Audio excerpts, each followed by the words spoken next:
All right. So this presentation is entitled, What is Kwanzaa? Reconnecting African People to African Culture for Self-Empowerment. Okay, my name is Michael M. Hotep. I'm the host of the African History Network show. We broadcast every Thursday, 8 p.m. to 11 p.m. Eastern Standard Time on the Blog Talk Radio Network. We focus on educating, empowering, and inspiring people of African descent throughout the diaspora and around the world. You can listen to our show every Thursday. Just visit blogtalkradio.com/the African History Network show. blogtalkradio.com/the African History Network show. You can also visit our website, theafricanhistorynetwork.com, theafricanhistorynetwork.com. Okay, and when we're live, you can call in and listen by phone. Area code 914-338-1375. 914-338-1375.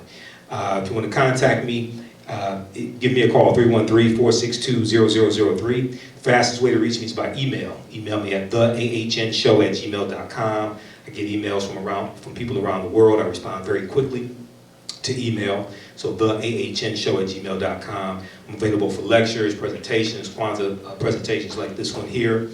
Black African American History Month presentations. I have a whole lecture dealing with should African Americans celebrate Black History Month, exposing the myths, where I deal with the whole history of Black History Month, why it was created, what we need to do to make it relevant for today and the future.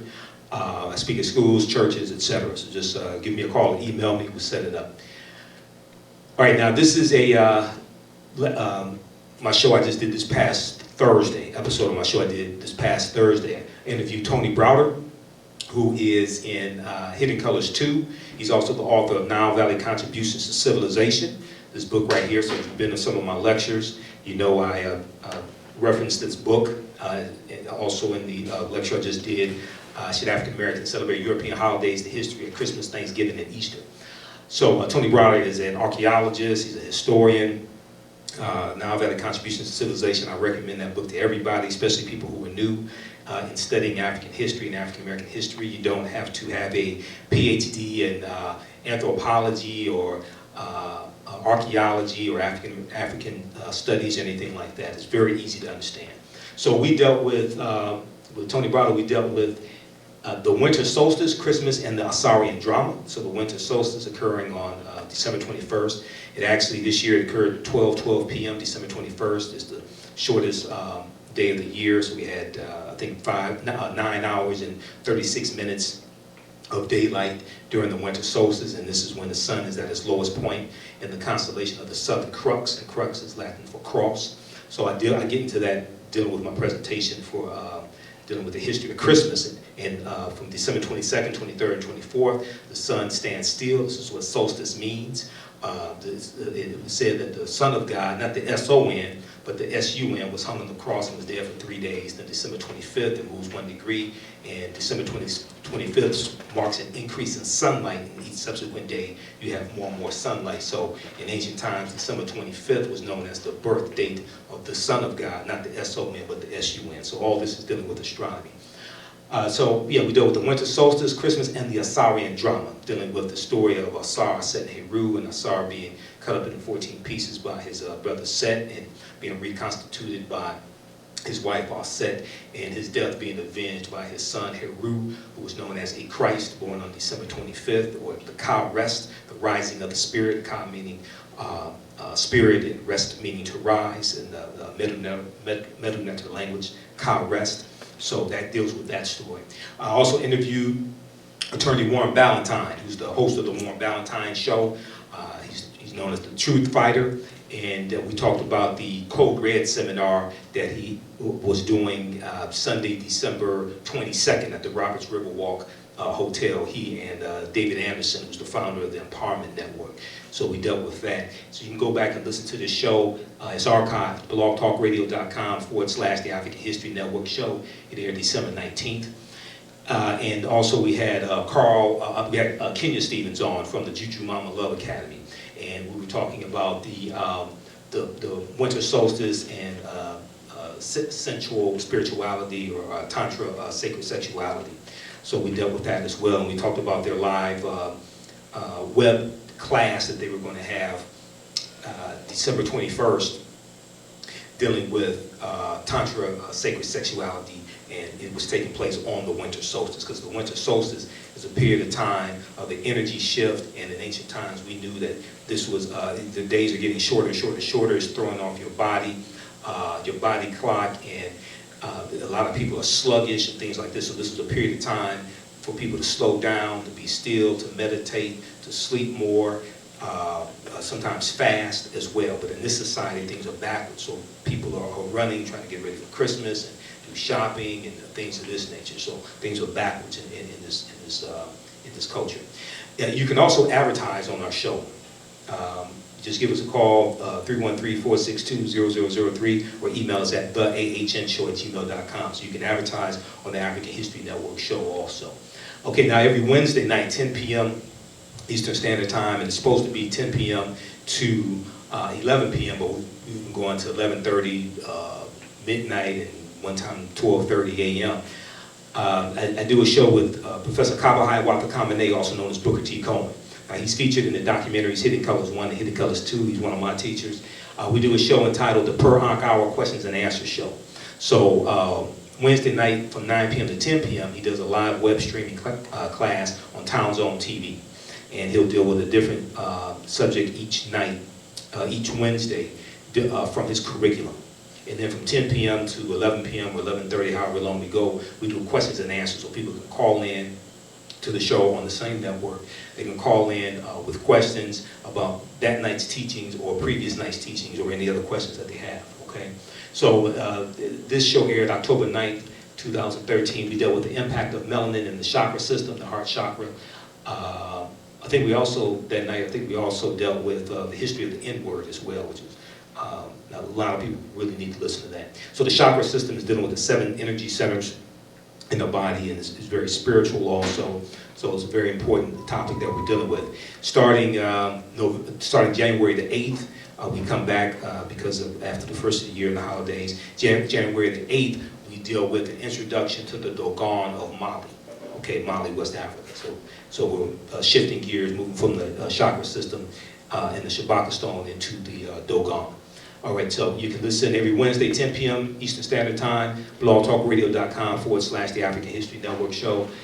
You can also just visit our website, theafricanhistorynetwork.com. And our website connects you to everything dealing with the African History Network. It connects you to our Facebook like page, which is the African History Network on Facebook. It connects you to our Twitter page, which is at the AHN show, where you can just search for Michael Imhotep, IMHOTEP. Because on Twitter, my personal Facebook page, and on Instagram is Michael Imhotep. So you can just search for that and you get in touch with me. Okay, so tune into the Per Ankh Hour Questions and Answers show every Wednesday, 10 p.m. Eastern Standard Time. Now, I'm also on the on Your Voice with Angelo Henderson show on WCHB 1200 AM, and I'm on usually every other Friday, usually like 11 a.m. to 12 or 12:30, something like that. So this Friday, I'll be on. And we'll deal with what is Kwanzaa. So that would be December 27th, second day of Kwanzaa, Kuchi Chagalia. I'll be dealing with what is Kwanzaa, and we'll break that down, deal with some generalities, dealing with Kwanzaa and answer some questions.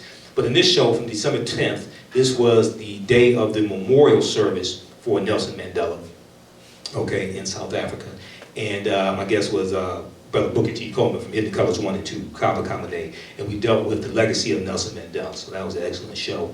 So usually on my Facebook page and on my website, I post a flyer and let people know when I'm going to be on, and I send out the email newsletter also. You can sign up for our email newsletter as well as our text message blast at our website, theafricanhistorynetwork.com, right on the home page towards the top. You can sign up for both of those to stay in touch. All right, now a lot of people ask, how do you pronounce last name? Last name is Imhotep, I-M-H-O-T-E-P, Imhotep. Now, Imhotep means he who comes in peace in the ancient Medu-Neter language of the ancient Kemetic people, or what are known as the ancient Egyptians. Kemet meaning the land of the blacks, which is a Medu-Neter term. The Greeks call it the hieroglyphics, but this is the ancient language that they spoke. And it would be Kemet 2 for plural, Kemet singular, or Kemite, but Kemet 2 would be plural also. And Imhotep, these are a couple statues of him. He was a high priest He was a physician, mathematician, designer of the step pyramid for Pharaoh Zoser at the in the Third Dynasty. And Pharaoh is not an indigenous term that we use. The correct term would be Nesut-Biti, okay? But the step pyramid at Saqqara for Nesut-Biti Zoser. So he's an architect, and he was known as the world's first multi-genius also. Hippocrates said that he was a father of Imhotep. Hippocrates, the Europeans say, is the father of medicine. Hippocrates said he was a child of Imhotep, okay? Now, you'll see, depending upon which timeline you use, which source you use, you'll see discrepancies of somewhere between a difference of about 300 years of when he lived. Okay, so you may see from 2700 BC to 3000 BC. But since we know that at least 130,000 years of our history has been stolen, and if you read the article from the New York Times, February 2010, entitled,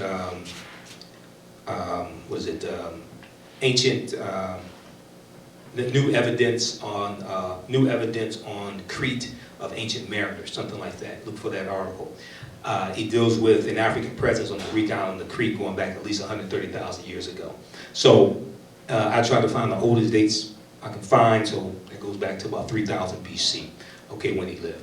Now, this is Imhotep. This is not Imhotep, okay? In the 2001 blockbuster movie, which was a sequel to The Mummy, the movie entitled The Mummy Returns, the villain was named Imhotep. Consequently, many of our children think that one of our greatest ancestors was evil and not of African descent. So they get this Eurasian, Arab-looking guy, his actor named Arnold Vosloo, and he was a high priest in this movie from ancient Egypt. His name was Imhotep, but he was a villain. Okay, so we have to understand that the majority of the European white supremacist images that are fed to our children are fed through the television. Okay, this is why we have to control what they watch and get right knowledge to them when they're young, to act as a buffer to help insulate them from a lot of this nonsense that's being fed to them.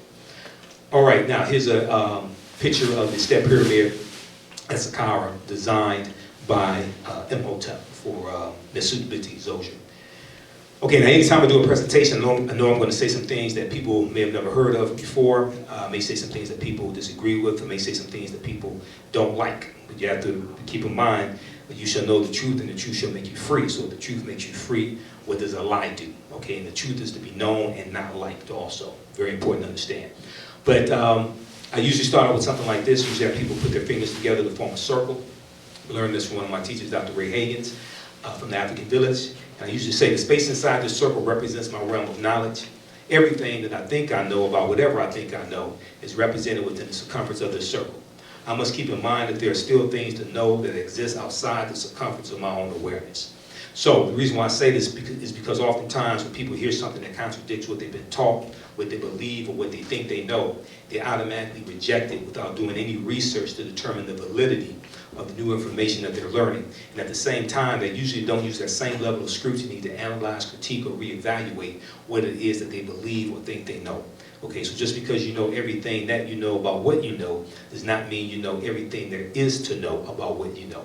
There's still things that exist outside of the circumference of your own awareness. Okay, very important. So a lot of times I ask, people, what was Adam's first wife's name? And they say Eve. I said, well, no, that's the second wife. First wife was Lilith. Lilith. Okay, and if you go to answers.com, look up Lilith, or just Google Lilith, it'll come up with the information and tell you this was Adam's first wife's name. All right, now, Runoko Rashidi, one of our great Grandmaster Scholar warriors. He's a world traveler. He's been to 103 countries and islands around the world. He documents the African presence around the world, so he takes pictures. He has a personal library of about 25,000 photographs of African people all around the world, whether it's in Brazil, the Dominican Republic, Peru, Honduras, Belize, in the Bahamas, Africa, wherever he goes, Australia, all throughout Europe. He takes pictures, India, things of this nature, okay? He's also featured in Hidden Colors too. I've interviewed him, I think, about 6 times now on my show. But he has a saying, and I've modified it and adopted it, and I use it as well. This explains why studying African history and culture is so important. Okay, so what you do for yourself, what you do to yourself, and what you allow other people to do to you is based upon what you think about yourself. Okay, what you do to yourself, what you do for yourself, what you do to yourself, and what you allow other people to do to you is based upon what you think about yourself. What you think about yourself is based upon what you've been taught about yourself. What you've been taught about yourself is based upon everything you've read, heard, and seen about yourself. So when you control the radius of a man's thought, you can control the circumference of his actions. Okay, right knowledge corrects wrong behavior. So this is why this is extremely important. And as Dr. Wade Nobles teaches us, and also Professor Kaba Kamene in Hidden Colors 1 and 2, power is the ability to define and shape reality and to have other people accept your definition of reality as if it were their own. Power coming from the Latin word potere, meaning to be able. Okay, so this is what we have to understand. This helps us to lay a foundation. So what we're going to do in this presentation, we're going to do an overview of Kwanzaa, learn some of the basics of Kwanzaa, why it was created, the principles is based upon the 7 principles known as the Nguzo Saba, which we should practice around the year. So we'll deal with some things like this, and this gives people a good understanding of Kwanzaa and why it needs to be celebrated, what it is, why it was created, why it needs to be celebrated. All right, now, Dr. Leonard Jeffries, another one of my teachers, he's the former chairman of the Black Studies Department at City College in New York, one of our Grandmaster Scholar Warriors. When he teaches, he talks about the pyramid principle. Okay, now right here we have the one of the great pyramids at Giza. This is the pyramid of Khafre, okay? And right in front of it you have the Sphinx, or what's better known as Her-Em Akhet, which means Heru on the horizon. Heru going back to the story of the first Holy Trinity, Asar, Aset, and the son Heru, or who the Greeks call Horus. But Dr. Leonard Jeffries talks about a systems analysis versus a paralysis of analysis. And this helps us to understand the importance of African history and culture. So if we look at a pyramid, it has 3 sides. The bottom is African history and culture. This forms your foundation, okay? Extremely important. The 2 sides of the pyramid are economic empowerment and political empowerment.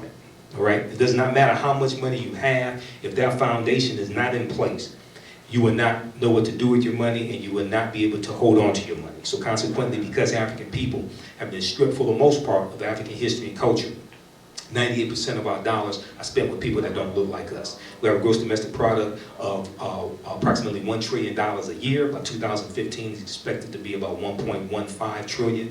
98% of our dollars are spent with people that don't look like us. 95% with European Americans, 3% with other ethnic groups, only 2% approximately with African American owned businesses. Okay, so this is one of the reasons why they're struggling, because we're boycotting our own businesses, because we don't understand the foundation, we don't understand what culture is and the impact that history has and how culture and history work together and how this influences economic empowerment, okay, and what that is.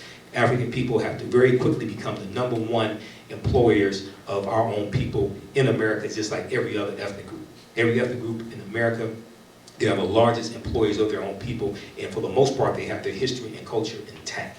The largest employer of Jews are Jews, the largest employers of Mexicans or Mexicans or Hispanics, largest employers of Arabs are Arabs, and so on. Okay, so they understand this, all right? Now, once you have the culture, history and culture intact, you can control the economics, and then once you control the economics, you can control your political empowerment. You can have political empowerment. You can hold your politicians accountable. They can work on your behalf.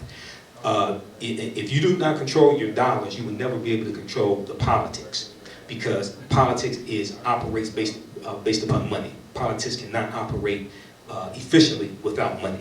Okay, and you cannot hold the politicians accountable without being able to control them with your dollars. All right, so very important, this pyramid principle. Very quickly, so we can better understand the importance of Kwanzaa, which is a cultural holiday and not a religious holiday. We need to understand what culture is. So very briefly, culture are traditions, spiritual systems, art, music, dance, folklore, mythology, cosmology, language, educational systems, etc. Okay, this is what people have who have a culture. Culture acts as an immune system. As Dr. Marimba Ani, the author of Yurugu, an African-centered critique of European cultural thought and behavior, culture acts as an immune system which keeps foreign elements from coming in and attacking you. So they help to protect you from people coming in and trying to attack you. They help you to identify who are your allies and friends and who are your enemies and opponents. Okay, this is what culture does. Culture is the glue or cohesiveness that binds a people together and tells them that the only way that they will survive is through self-reliance. Okay, it's not through integration, it's not through assimilation, it's not thinking that they're going to be able to align themselves with other ethnic groups and march for jobs and justice and equality, things like this. No, no other ethnic group in America really cares about equality. They are fighting to win a real-life monopoly game where you have real winners and real losers. And they're using their history and culture to fight for scarce wealth, power, and resources, while our Negro leaders and civil rights superstars have us out marching for jobs and justice. Okay, so this is why culture is so important, why it lays the foundation. Culture relates to history. History is nothing more than a people's culture influencing their psychology with a timestamp on it. Okay, culture influences the way people think, the way they act. Okay, and history is nothing more than physical events taking place with a timestamp on them, influenced by the way people think, that's influenced by their culture. So history and culture are related, but I really focus in on culture and show the difference between the two of them, and also how they are related, because I know some people who deal with African culture but don't really study African history. Okay, and I know some people who study African history but don't really deal with African culture. All right, so this is what we have to understand. I know some people who deal with African political history but don't really deal with African culture. So this is why we have to really understand this. Okay, now very quickly, 3 reasons why I do these presentations, because it takes a lot of work to put together these presentations, do the research, and I have hundreds of articles on all different subjects, probably over 500 articles, and I'm doing constant reading and researching. 3 main reasons, because like I tell people, I don't do this for the money, but it takes money to do this. First of all, I tell people, you don't have to take my word for this, go do your own research. Okay, proper documentation ends all conversation. Do this for 3 reasons. 3 reasons. Number 1, to make you think. If I can make you think, you start asking questions. If you start asking questions, you start seeking out answers. Okay? So number 1, to make you think. Number 2, to provide you with the information, the history, the resources, the books, the websites, articles, video clips, etc. Okay? The evidence for you to go do your own research. Don't take my word for this. Go do your own research. Okay? Every home should have a library, especially for our youth. Every home needs to have a library. Needs to have books, DVDs, things like this in the library. And number 3, why do we do all this studying? Why do we study all this history? Okay, this is not some black version of Jeopardy where we try to memorize as many facts and figures as we can and win a prize at the end of the day. Okay, the information should have a transformational effect on you and bring about, we can sum it up in 2 words, behavior modification. Okay, behavior modification. We can sum it up in 2 words, behavior modification. Right knowledge corrects wrong behavior. Okay, when you know better and implement what you know, you do better. Okay, so very important for us to understand. And if you read the books, Secrets of the Millionaire Mind by T. Harv Eker, he talks about the process of manifestation. I recommend everybody read that book. He talks about the process of manifestation. T. Harv Eker, Secrets of the Millionaire Mind. Your thoughts create feelings. Your feelings create actions and behaviors. Your actions and behaviors create results. Okay, your thoughts create feelings. Your feelings create actions and behaviors. Your actions and behaviors create results. Okay, so when you control the circumference of a people's knowledge and control their access to information, not only can you influence their behavior and their results, you can predict their behavior and results. All right, now, what is Kwanzaa? A lot of people have heard about Kwanzaa. Some people have been to some Kwanzaa celebrations, have different opinions on it. Some people practice Kwanzaa each year and have been doing it for decades now. So we need to answer some questions here. So first, what is Kwanzaa? Now, Kwanzaa is an African American and Pan-African holiday which celebrates family, community, and culture. FCC. Okay, 3 important things: family, community, and culture. It's celebrated from December 26th to January the 1st. Okay, December 26th to January the 1st. Now, there's a reason why it overlaps to the first day of the new year. Okay, so you can practice these 7 principles from one year and take them into the new year so that you would practice these principles throughout the year. Okay, it gets your new year off to a good start. It helps to bridge the gap from one year to another. Okay, so very important.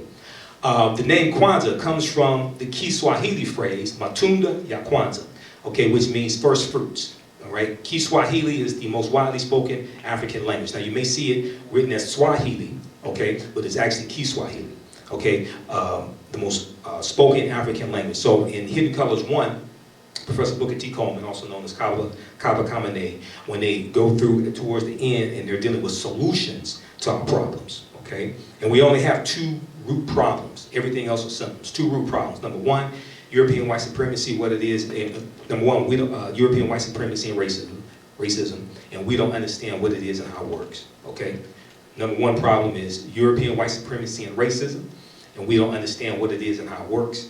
And number two, is we've been stripped of African history and culture, which lays our foundation, and we've been stripped of it because of European white supremacy and racism, okay? And since we haven't reclaimed it, this is why we're in the predicament we are today. Everything else are symptoms of the problem, okay? So whether you're dealing with drug addiction, high incarceration rates, lack of African American males in the home, lack of jobs, things like this, they stem from those two root problems. All right, now, Professor Booker T. Coleman talks about how we all need to learn Kiswahili. So if an African American from Detroit meets a brother or sister from Ghana or Kenya, okay, or Morocco, we can speak to them in Kiswahili. We can communicate with them. All right, so very important. I encourage people to visit the official Kwanzaa website also, which is ran by the organization US, which is the founding organization of the Kwanzaa holiday. Officialkwanzaawebsite.com, officialkwanzaawebsite.com. So check out that. They have a lot of good information. Each year, a lot of times they'll have a different theme for Kwanzaa, so they have a lot of information there. Okay, now, we talked about here that Kwanzaa is an African-American and Pan-African holiday, okay? We need to define what is Pan-African or Pan-Africanism, because many people hear the term but don't know what that is, all right? Now, the prefix pan means all, okay? Pan-Africanism is an ideology that African people around the world and throughout the diaspora should be united. It deals with social, cultural, political, economic, material, and spiritual aspects, all right? So it's an understanding that African people are spread out around the world, either by choice or by force. And the diaspora deals with the forced spreading out of African people throughout the world, dealing with the transatlantic slave trade. You have African people on the continent of Africa, as we know. African people are the indigenous people of this land. In the United States, we came here at least 51,700 years ago. You have African people all throughout the world, in South America, Brazil, and Bolivia, places like that, in Peru, in Panama, Honduras, Belize, all around the world, in China, Australia.